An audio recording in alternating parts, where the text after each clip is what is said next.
Okay, guys, let me count really quickly, but I think we're on episode number 38. So we are in the high 30s already on this daily Thoughts with David thing. Before we get started, which we're going to be talking today, not about finance, we're going to talk about UFC 286, which was this past weekend with Kamaru Usman and Leon Edwards as the main event. We're going to talk about that. We're going to talk about the rest of the main card as well, which was a fantastic card. Before we do that, I would love for you guys to go ahead and subscribe to the channel. And once we're done with this video, go ahead and watch some of the other videos on the channel. We talk a lot about finance and the finance world on there. We also talk about geopolitics, MMA, religion, men's health, things like that. I appreciate you guys so much. Last week was our biggest week yet on the channel for subscribers and for views. And I'm going to continue to do this as long as you guys enjoy this content, which it seems like you are. So let's talk about UFC 286, and I want to tell you guys I am so glad not to be talking about finance anymore because the finance world is absolutely on fire right now, and it's just going to get worse. Let's talk about MMA. UFC 286 was a very interesting event. It was in London, and there have been multiple commentators who have been, Chael Sonnen, Ariel Helwani, all different kinds of websites, bjpen.com, all that kind of stuff, that have been talking about how undermarketed this fight and this card was. And I agree. I did not really recognize that this fight was even happening until like Thursday or Friday of last week. And I was like, oh yeah, there's a championship fight this weekend. I knew it was coming because I knew that the fight had been booked. But I wasn't like made aware of it really, to be honest with you guys, because there was no marketing around it. There was a poster released, but there was no talk from Kamaru. There was no talk from Leon. There was no hype from the communities. There was nothing that really got me like, oh yeah, this is one of the biggest fights of the year. This is Usman versus Edwards 2. Sorry, this is Edwards 3. My bad. We had 2 last year at, I believe it was 276, which I did watch last week. Thank you, UFC, for releasing those on YouTube.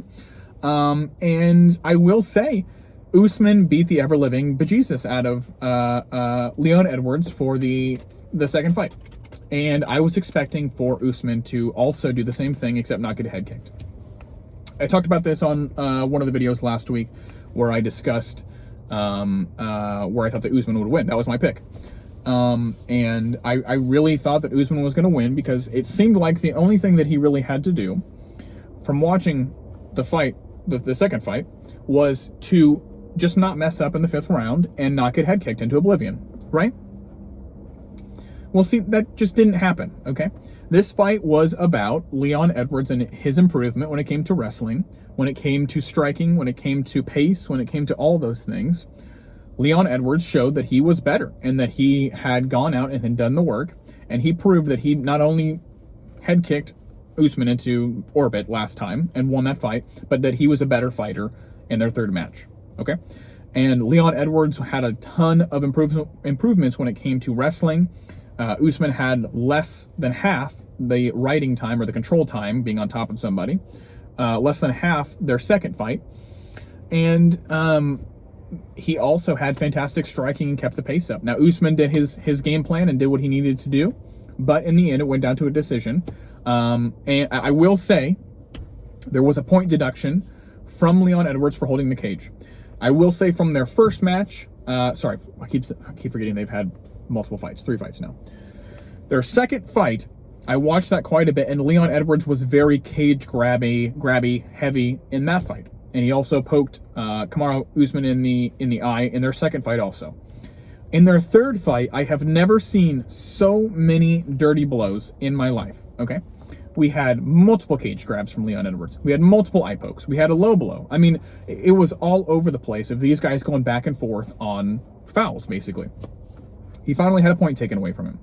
Even with a point taken away from him, Leon Edwards won on the cards and got the decision over Usman.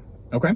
Now, that kind of says something because in the UFC scoring system, it's a 10-9 system or a must-10 system, where one person has to get 10 points, the other person can either get basically 9 or 8. I think I've seen a couple 10-7 rounds, but that was only because of fouls and stuff like that.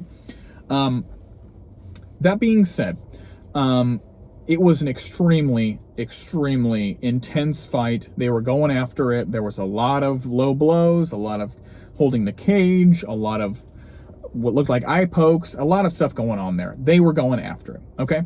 But in the end, Leon Edwards came up victorious, which I wasn't expecting that. I will say that right now. My prediction was wrong. Let's move on from that because we talked about the main event enough. Justin Gaethje and Rafael Fiziev was a fantastic fight, was a banger of a fight, okay? These two went after each other for literally 3 rounds, which was, that's easy work for Justin Gaethje. And to be quite honest with you, I thought that Rafael was going to outstrike him and beat the ever-living hell out of him. I've seen Rafael strike in other fights. I've went back and watched a couple of his other fights in the past. He is a beast, and I thought he was just going to knock him out. I wouldn't say first round, but I would say second or third round, I thought he was going to put his lights out. I was proved wrong. Justin Gaethje stood there with him, banged with him, lots of great strikes. He even at one point got a takedown, which he made a funny comment about that at the end of the fight. Fantastic fight. What can I say? Justin Gaethje is the real deal. Now, that being said, I don't think he's going to get a title fight. I think a lot of people believe that as well. He's not going to get a title fight because he's been in quite a few at this point, and I don't think he's a #1 contender in that division that will make it up to that point to fight Islam, and that just is what it is. So, let's go do some other, let's see, Gunnar versus Barberena.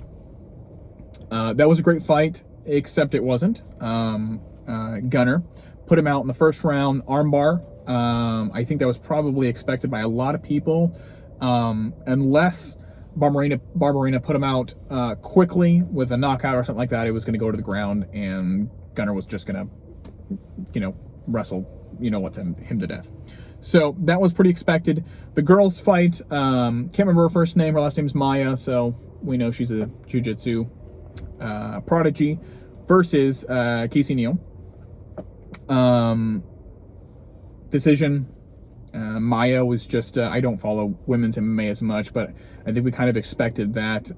Ever since Casey got hurt, she has not been the same fighter. She fought a great fight, but I don't know what else to say about that. That was pretty expected by a lot of people. Marvin Vetorri versus Gaethje. I can't pronounce his last name for the life of me. Undefeated Gaethje versus Marvin Vetorri, who is a championship caliber, championship contender fighter. Marvin got the decision. Great fight. I think it proves that the upper echelons of most of these UFC divisions are filled with absolute killers, with people who can put challengers away, and do that pretty effectively. So I don't think Marvin's going to get a title shot with Pereira. Maybe he will. I don't know. I think he needs to go through Robert Whittaker first, or a couple other fights before he gets back into the ring with another champion. But we'll see. Regardless, we're going to close this one. And if you guys would, go ahead and subscribe below and like the video. Go ahead and watch some more of my MMA videos where I talk about UFC 285, and I think I did 284 before that, John Jones, and a couple other people in there. But I appreciate you guys watching. And if you would, follow my social media channels, which is David Coleman YT on Instagram, Colma63ETH, which I talk about MMA and a lot of finance or cryptocurrencies on Twitter, and David Coleman 27 on Rumble, where I talk about some stuff you can't talk about on YouTube because they'll censor me. Regardless, thank you guys so much for watching, and I will see you on the next one. Bye.